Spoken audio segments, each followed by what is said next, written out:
So, yon mga katuldok, magandang araw sa inyong lahat. Ito na naman ako. So, sa mga nagtatanong kung anong gamit kong trap sa aking pangate o ginagamit ko sa mga labuyo. So, ito mga katuldok, tinatawag kong CI. Ito yung CI ko na direct ring. Ito naman yung Dipamo. So, ito yung direct ring, papakita ko sa inyo. Yan mga katuldok ko. So, ayan. Yan o. Mabilis lang tong ilatag kasi naka-ano talaga yan, nakaayos na. Kapag binitawan mo, nakaayos na yan. Yan o. So ilalatag mo na lang, lagyan mo na lang ng palpal o kaya ng ano, ganyan. O ganyan yan. So ayan. Aayusin lang yan mga katulog, hagud-hagudin lang yan para tumayo. Ayan o.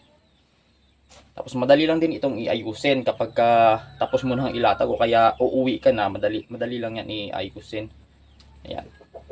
Napakadali lang. Kesa dito sa Dipamo, pero mas gusto ko itong Dipamo.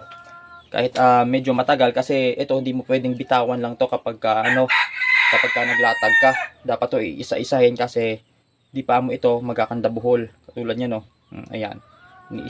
Iniisa-isa ko yan kapag nilatag ko. Ganyan. Ganyan. Kasi pag binitawan ko lahat, magkakanda buhol itong pamo.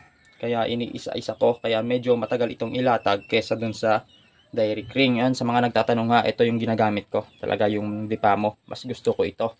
Kasi mas mabilis din itong makahuli. Kasi madulas lang itong ring. Yan yung ring. Dito sa pinaka-silo.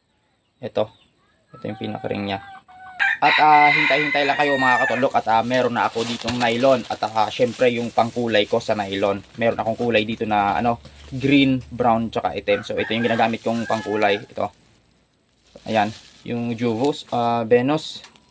Ayan. Yung kinukulay din sa damit. Ganyan nilalaga lang at saka ikulay dito.